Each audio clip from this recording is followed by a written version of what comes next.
కుటుంబ ప్రభుత్వం వచ్చిన తర్వాత పూర్తిగా పనులు నిలుపుదల చేశారు. ఏదైతే నిలుపుదల చేసినటువంటి పనులని స్టార్ట్ చేసి కంప్లీట్ చేయండి, ప్రభుత్వం దృష్టికి తీసుకెళ్ళమని చెప్పేసి కలెక్టర్ గారి దృష్టిలో పెట్టడం జరిగింది. ఎందుకనంటే ఇంజనీరింగ్ కాలేజ్ అనేది కురుపాం నియోజకవర్గంలో ఇంజనీరింగ్ కాలేజ్, అది కూడా 150 కోట్లతో ఇంజనీరింగ్ కాలేజ్ అని అంటే చాలా పెద్ద అచీవ్మెంట్ మాలాంటి వాళ్ళకి. ఎందుకనంటే ఒక ఇంజనీరింగ్ స్టేట్ మొత్తంలోనే ఒక ఇంజనీరింగ్ కాలేజ్ వస్తే ఆ ఇంజనీరింగ్ కాలేజ్ అనేది కురుపాంకి రావడం, మారుమూల ఒక గిరిజన ప్రాంతానికి రావడం అనేది నిజంగా అది జగన్మోహన్ రెడ్డి గారికి మాత్రమే సాధ్యమైంది. అటువంటి ఇంజనీరింగ్ కాలేజ్ మా కాన్స్టిట్యున్సీలో నిజంగా కంప్లీట్ అయ్యి అది ఏదైతే విద్యా సంవత్సరం కనుక అందిస్తే పిల్లలకి స్టూడెంట్స్కి అందజేసి అక్కడ ఎడ్యుకేషన్ స్టార్ట్ అయితే అసలు ఆ ప్రాంతం అంతా కూడాను ఎవరు ఊహించనంతగా డెవలప్ అయ్యేటువంటి పరిస్థితి ఉండేది. అలాగే ట్రైబల్ ఇంజనీరింగ్ కాలేజ్ కాబట్టి 50% సీట్లు, ట్రైబ్స్కి 50% సీట్లు, అదర్స్ కాబట్టి చాలా మందికి ఉపయోగపడేటువంటి పరిస్థితి ఉండేది. అటువంటి ఇంజనీరింగ్ కాలేజ్ ఈరోజు ఆగిపోయింది, దాన్ని కంప్లీట్ చేయాలని చెప్పేసి ఇవ్వడం జరిగింది. అలాగే ఏదైతే కురుపాంలో ఉన్నటువంటి సిహెచ్సి ఉందో దాని ఎక్స్టర్నల్ బిల్డింగ్ ఏదైతే 3 కట్లతోటి నిర్మించి ఎలక్షన్ ముందే కంప్లీట్ చేశామో చిన్న చిన్న మరమ్మతులు చేసి ప్రజలకు అందించాల్సింది పోయి ఈరోజు ఈ ప్రభుత్వం వచ్చి 18 నెలలైనా కూడా అసలు ఆ హాస్పిటల్ ఎక్స్టర్నల్ బిల్డింగ్కి కలర్స్ కూడా కంప్లీట్ అయిపోయినాయి. చిన్న చిన్నవి చేసి గవర్నమెంట్ వచ్చిన 1-2 నెలల్లోనే దాన్ని ఓపెన్ చేసి ప్రజలకు అందించవచ్చు, బట్ అందించరు. ఎందుకనంటే అది మళ్ళీ వైసీపీ ప్రభుత్వంలో అయింది కాబట్టి వైసీపీ వాళ్ళకి, జగన్మోహన్ రెడ్డి గారికి అక్కడ ఉన్నటువంటి అప్పుడు పనిచేసినటువంటి ఎమ్మెల్యేలకి పేరు వచ్చేస్తుంది చెప్పి ఒక కుట్రతోటి, ఒక రాజకీయ కుట్రతోటి దాన్ని ఓపెన్ చేయట్లేదు. మొన్న చాలా పెద్ద ఇన్సిడెంట్ అనేది కురుపాం కాన్స్టిట్యున్సీలో జరిగింది. చాలా మంది, ఎక్కువ మంది స్టూడెంట్స్కి హెపటైటిస్ ఏ, అదేవిధంగా జాండీస్ ఎఫెక్ట్ అయ్యి ఆ హాస్పిటల్లో అడ్మిట్ అయినప్పుడు ఒక బెడ్ మీద 2-3 స్టూడెంట్స్, మెటర్నిటీ వార్డులో కూడా బాలింతలు ఉండాల్సినటువంటి వార్డు, బాలింతలు అలాగే అప్పుడే పుట్టినటువంటి పిల్లలు ఉండాల్సినటువంటి వార్డులో కూడా హెపటైటిస్ ఏ వచ్చిన వాళ్ళని, జాండీస్ వచ్చిన వాళ్ళని, జనరల్ ఫీవర్స్ వచ్చిన వాళ్ళని, డయేరియా వచ్చిన వాళ్ళని అందరూ ఒకే రూమ్లో.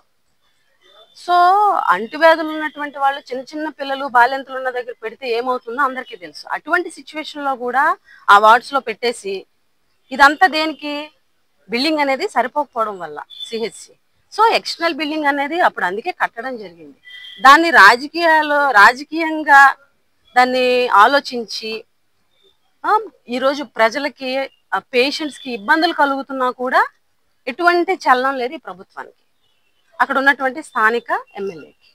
మేము ఈరోజు కలెక్టర్ గారికి చెప్పడం జరిగింది, చిన్న చిన్న మరమ్మతులు ఏవైతే ఉన్నాయో కంప్లీట్ చేసి ప్రజలకు అందించండి, లేకపోతే చాలా ఇబ్బందులు పడేటువంటి పరిస్థితి, కురుపంలో ఉన్నటువంటి ప్రజలు చాలా ఇబ్బందులు పడుతున్నారని చెప్పడం జరిగింది. థర్డ్ పాయింట్ వచ్చి ఏదైతే మొన్న జరిగినటువంటి ఇన్సిడెంట్ ఉందో స్టూడెంట్స్కి సంబంధించి 2 పిల్లలు ఎవరైతే చనిపోయారో, ప్రభుత్వ నిర్లక్ష్యం వల్ల ఎవరైతే చనిపోయారో, కల్పన, అంజలి అని చెప్పేసి, వాళ్ళిద్దరికీ కూడా ఈ ప్రభుత్వం ఎక్స్గ్రేషియా ఇవ్వడంలో నిర్లక్ష్యం చేస్తుంది. అసలు మాకు అర్థం కానిది ఏంటి అని అంటే, బస్సు యాక్సిడెంట్లో ప్రైవేట్ బస్సు సంబంధించి ట్రావెల్స్ బస్సు యాక్సిడెంట్ అయితే అక్కడ ఎక్స్గ్రేషియా ఇచ్చారు. ఆ తర్వాత తురకపాలెంలోని 30 మంది పైన చనిపోతే అక్కడ ఎక్స్గ్రేషియా ఇచ్చారు. తర్వాత ప్రైవేట్ టెంపుల్ అని చెప్పి ప్రభుత్వం వాళ్ళే చెప్తున్నారు, అక్కడ చనిపోతే అక్కడ ఎక్స్గ్రేషియా ఇచ్చారు. అలాగే ఒక ఇన్సిడెంట్లో ఒక కాపు కుర్రోడ్ని చంపేశారని చెప్పేసి ఆరోపణలు వచ్చిన దగ్గర ఎక్స్గ్రేషియా ఇచ్చారు. అసలు మా గిరిజన పిల్లలంటేనే ఈ ప్రభుత్వానికి ఎందుకు వివక్ష అని అడుగుతున్నాం. ఆ సీతంపేటలో మొన్న ఒక ఇన్సిడెంట్ జరిగింది, ఒక స్టూడెంట్ చనిపోయారు. చనిపోయినప్పుడు అక్కడ పేరెంట్స్, కొన్ని గిరిజన సంఘాల వాళ్ళు, లెఫ్ట్ పార్టీ వాళ్ళు అందరూ కూడా ధర్నా చేస్తే డీడీ గారు ఒక స్టేట్మెంట్ ఇచ్చారు ఇన్ ఫ్రంట్ ఆఫ్ ప్రెస్. ఏమని, 2 లక్షలు ఎక్స్గ్రేషియా ఇస్తాము, ఒక అవుట్ సోర్సింగ్ ఉద్యోగం ఇస్తామని చెప్పారు. నిన్న కూడా జడ్పీ మీటింగ్లో మా జడ్పీటీసీలు, ఎంపీపీలు అడిగిన సందర్భంలో మంత్రి గారు మేము ఎక్కడ ప్రకటించలేదు, మేము ఎవరికి ఇవ్వలేదు, కలెక్టర్ గారు కూడా అదే చెప్పారట, ఇవ్వలేదని. ఇప్పుడు కనుక్కుంటే ఆ 2 లక్షలు ఇవ్వలేదట, అదేటో 1,00,000 రూపాయలు ఏదో యూనిట్ ఇస్తామో ఏదో చెప్తున్నారట. అంటే దీన్ని బట్టి అర్థమైంది ఏంటంటే, ఈ రాష్ట్రంలో ప్రభుత్వ నిర్లక్ష్యం వల్ల గిరిజన విద్యార్థులు కానీ లేకపోతే గిరిజనులు కానీ ఎవరైనా చనిపోతే ఈ ప్రభుత్వం అండగా ఉండదు అన్నది క్లియర్ కట్గా అర్థమైంది. ఇంతమందికి ప్రైవేట్ ఇన్స్టిట్యూట్స్లో, ప్రైవేట్ ట్రావెల్స్లో కొన్ని చోట్ల ప్రభుత్వానికి సంబంధం లేనటువంటి దగ్గర జరిగినా కూడా ప్రభుత్వం స్పందించి ఎక్స్గ్రేషియా ఇస్తుందే, కానీ ట్రైబ్స్కి ఇవ్వడానికి ఎందుకు ఆలోచిస్తుంది? ఈరోజు నేనేమంటానంటే, మా జిల్లాలో ఉన్నటువంటి అసమర్థ మంత్రి, మా జిల్లాలో ఉన్నటువంటి ఒక అసమర్థ విప్పు, వీళ్ళు ప్రభుత్వం దృష్టికి తీసుకెళ్ళి ఈ సెన్సిటివ్ ఇష్యూని ముఖ్యమంత్రికి చెప్పి తెచ్చుకునేటువంటి పరిస్థితి లేదు. ఎందుకంటే వీళ్ళ చేతగానితనం 100% చెప్పగా మన నాయకుడికి ఒప్పించాలంటే అది మన సత్తాను బట్టి ఉంటుంది. మేము ప్రతిపక్షంలో ఉన్న మా జగన్మోహన్ రెడ్డి గారికి ఈ సెన్సిటివ్ ఇష్యూని, ఈ ప్రభుత్వ వైఫల్యాన్ని చెప్పి గిరిజన పిల్లల యొక్క కష్టాన్ని చెప్తే మా నాయకుడు చెల్లించి ఆ రోజు అంత టైట్ షెడ్యూల్లో కూడా కేజీహెచ్కి వచ్చి వాళ్ళకి భరోసా ఇచ్చి ఎఫెక్ట్ అయినటువంటి పిల్లలకి, చనిపోయిన 2 పిల్లల తల్లిదండ్రులను ఓదార్చి వాళ్ళకి అక్కడే ఆ కుటుంబాలకు ఎక్స్గ్రేషియా ప్రకటించారు. అది నాయకుడు గొప్పతనం. నాయకుడు గొప్పతనం అలాగే మనం చెప్పుకునేటువంటి మన నాయకుడిని కన్విన్స్ చేసుకునే దాన్ని బట్టి ఉంటుంది. వీళ్ళకి కన్విన్స్ చేసి వాళ్ళ నాయకుడికి చెప్పుకునేటువంటి సామర్థ్యం లేదు, వీళ్ళు చేతకంతనం. వీళ్ళు తీసుకురాలేపారు. ఏదన్నా అంటే మంత్రి గారు ఏమంటారంటే, మేము చెప్తే చంద్రబాబు నాయుడు గారు ఏది చెప్పినా మా దగ్గర సలహాలు తీసుకుంటారంట. ఖచ్చితంగా వీళ్ళు సలహా ఇచ్చుండ్రు, లేకపోతే అడుగుండ్రు, లేకపోతే వద్దని వీళ్ళే చెప్పారేమో నాకు అనిపిస్తుంది. అంటే ఇంత ఘోరంగా ఇంత వైఫల్యం చెందుతారని అయితే నేను అనుకోలేదు. 2 పిల్లలకి ఏదైనా అంటే ఎక్స్గ్రేషియా ఇవ్వాల్సి వస్తుందని చెప్పి వీళ్ళు చెప్పే మాటలు ఏంటంటే, ఎక్స్గ్రేషియా ఇవ్వాల్సి వస్తుంది ప్రభుత్వం అని చెప్పేసి అసలు ఇన్స్టిట్యూట్లో చనిపోలేదు, గవర్నమెంట్ వైఫల్యం కాదు అని కప్పిపుచ్చుకుంటున్నారు. నిన్న జడ్పీ మీటింగ్లో మాట్లాడుతూ జడ్పీ మీటింగ్లో ఎంపీపీలు, జడ్పీటీసీలు, పార్వతీపురం మన్యం జిల్లాకు సంబంధించిన వాళ్ళు, అలాగే కురుపాం కాన్స్టిట్యున్సీలకు సంబంధించినటువంటి ఎంపీపీలు, జడ్పీటీసీలు పోడియం దగ్గరికి వెళ్ళి ప్రొటెస్ట్ చేసి ప్లకార్డులతోటి స్లోగన్స్ చేసి ఎక్స్గ్రేషియా ఇవ్వాలని అడిగినటువంటి సందర్భంలో మంత్రి చేసినటువంటి వ్యాఖ్యలు ఏం తెలుసా? ఆవిడకి ఎప్పుడూ బాధ్యత లేదు, ఎప్పుడూ బాధ్యత రాహిత్యంగా మాట్లాడడమే.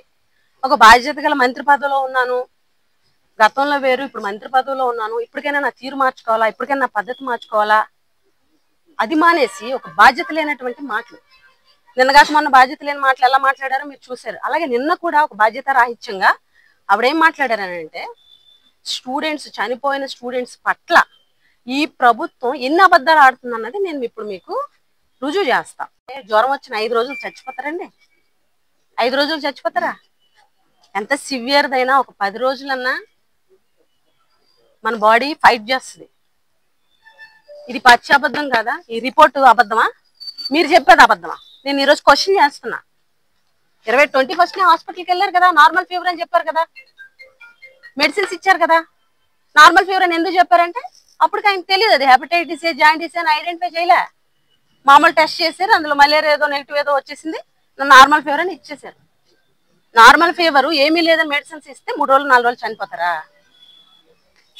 అలాగే ఇంకొకటి ఏం చెప్పారు మంత్రి గారు మాట్లాడుతూ, కల్పన అట 30వ తారీఖున హాస్పిటల్ అడ్మిట్ అయింది, 1st తారీఖున చనిపోయింది. అసలు వీళ్ళు నోరాళ్ళకి ఇంకేమన్నానా? అన్ని అబద్ధాలా? నాకు ఒకటి అర్థం కావట్లే, వీళ్ళు ఎక్స్గ్రేషియా ఇవ్వాల్సి వస్తుంది అబద్ధం చెప్తున్నారా, కనీస అవగాహన లేకుండా మాట్లాడుతున్నారా అన్న కన్ఫ్యూజన్ ఉన్నాం మేము కూడా. అసలు ఒక మంత్రి స్థానంలో ఉన్న వాళ్ళకి ఎంత అవగాహన లేనటువంటి మాటలు ఉంటాయా? ఆవిడ ఇన్సిడెంట్ జరుగుతున్నప్పటి నుంచి రిపోర్ట్స్ తెప్పించుకుని ఉంటారు కదా, తెప్పించుకున్న సందర్భంలో ఈ రిపోర్ట్ కూడా ఆవిడ దగ్గరికి వెళ్ళి ఉంటుంది కదా. ఇన్ని రోజులు ఇష్యూ నలుగుతుంది కదా, ఇది స్టేట్ ఇష్యూ అయ్యింది కదా. మరి ఏ రోజు కల్పన హాస్పిటల్లో జాయిన్ అయింది, ఏ రోజు చనిపోయిందో కూడా కనీసం తెలియదా అండి మంత్రి గారికి? ఈ రిపోర్ట్లో ఏముంది?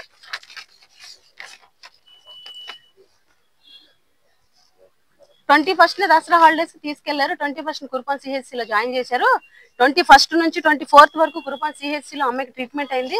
ఫర్దర్ బెటర్ ట్రీట్మెంట్ కోసం అక్కడ డాక్టర్ ఏమో ఏరియా హాస్పిటల్కి పంపించారు, ఆ ఏరియా హాస్పిటల్ నుంచి మహారాజా హాస్పిటల్కి పంపించారు. 29th వరకు అక్కడే ట్రీట్మెంట్ అయింది. 29 తర్వాత బెటర్ ట్రీట్మెంట్ కోసం అక్కడ ఉన్నటువంటి డాక్టర్స్ కేజీహెచ్కి పంపించారు. 29th తీసుకెళ్లిన తర్వాత అక్కడ ట్రీట్మెంట్ అవుతుండగా 1st తారీఖున అన్ఫార్చునేట్లీ చనిపోయింది ట్రీట్మెంట్ లో ఉన్నటువంటి అంజలి అని చెప్పి ఇచ్చినటువంటి రిపోర్ట్. ఇది అందరికీ తెలుసు. 10 రోజుల పాటు ట్రీట్మెంట్ లో కల్పన ఉందని అందరికీ తెలుసు. 30న హాస్పిటల్ అడ్మిట్ అయింది, ఫస్ట్ చనిపోయింది. వాళ్ళ ఇంటెన్షన్ ఏంటి అని అంటే వీళ్ళు స్కూల్లో లేరు, స్కూల్ నుంచి బయటకు వెళ్ళిపోయిన తర్వాత చనిపోయారు అని చెప్తున్నారు. అసలు 21st పిల్లల్ని పంపించాల్సినటువంటి అవసరం ఏంటి? 22nd సెలవులు అయితే అంటే వర్కింగ్ డేస్ లో మీరు పంపించినట్టేగా.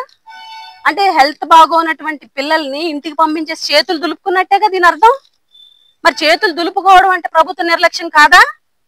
అప్పటికే ఎఫెక్ట్ అయ్యి సఫర్ అవుతున్నటువంటి పిల్లల్ని ఇన్ టైంలో హాస్పిటల్లో జాయిన్ చేసి ఉంటే వాళ్ళు బతికి ఉండేవాళ్ళు కాదా?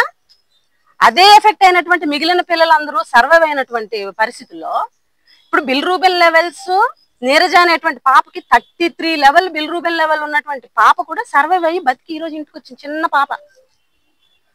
అయినా కూడా వీళ్ళిద్దరూ ఎందుకు చనిపోయారు? Because of negligence, government negligence. Institute లో ఇన్ టైంలో హాస్పిటల్ తీసుకెళ్ళకపోవడం, హాస్పిటల్ తీసుకెళ్లిన తర్వాత సరైన ట్రీట్మెంట్ ఇవ్వకపోవడం. ఇది నెత్తు నోరు బాదుకొని మేము ఇది ప్రభుత్వ నిర్లక్ష్యం అని చెప్పినా తాను పట్టుకున్న కుందేలకి 3 కాళ్ళు. పైనుంచి వచ్చిన డైరెక్షన్ మీరు 3 కాళ్ళు అని చెప్పండి, 3 కాళ్ళు అని చెప్పండి, వద్దు 4వ కాళ్ళు చెప్పొద్దు. ఫస్ట్ నుంచి ఒకటే, బయటకు వెళ్ళిపోయారు.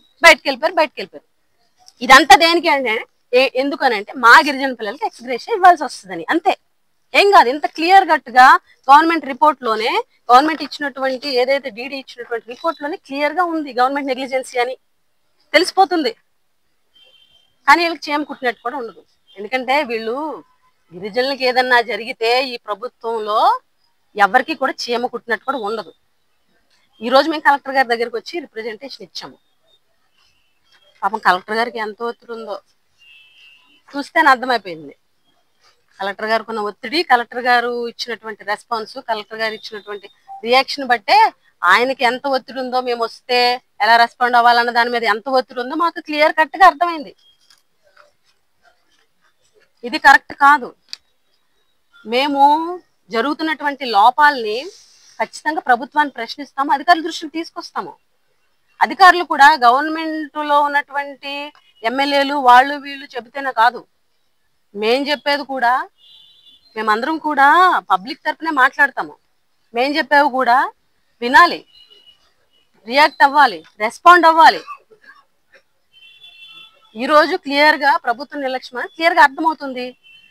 ఈరోజు కలెక్టర్ గారికి ఎందుకు ఇచ్చామనంటే అసమర్థులు ఇద్దరు ఉన్నారు కదా, వేస్ట్, వాళ్ళకి ఎంత చెప్పినా వేస్ట్, వాళ్ళకి చీమ కుట్టినట్టు ఉండదు. వాళ్ళకి కనీసం మన పిల్లలే కదా, మన గిరిజన పిల్లలే కదా అనే చిన్న కన్సర్న్ కూడా వాళ్ళలో లేదు. కలెక్టర్ గారి దృష్టిలో పెట్టాము, చూద్దాం ప్రభుత్వం ఇస్తుందా లేదా అన్నది మేము చూస్తాము. ఆ ఇద్దరు స్టూడెంట్స్ కి కాంపన్సేషన్ ఇస్తుందా ఇవ్వదో చూస్తాము. ఇస్తుందన్న నమ్మకం లేదు, చూస్తాం. మా ఫైట్ అయితే కొనసాగుతుంది. అలాగే మా ఫైట్ ఎక్కడ మొన్న జరిగినటువంటి ఇన్సిడెంట్స్ ఎక్కడ జరిగినా కూడా ఉపేక్షించము. ఖచ్చితంగా స్టూడెంట్స్ తరపునైనా ప్రజల తరపునైనా సరే ఎనీ టైం మేమైతే ఫైట్ చేస్తాం గవర్నమెంట్ మీద అని కూడా ఈ సందర్భంగా తెలియజేస్తాం.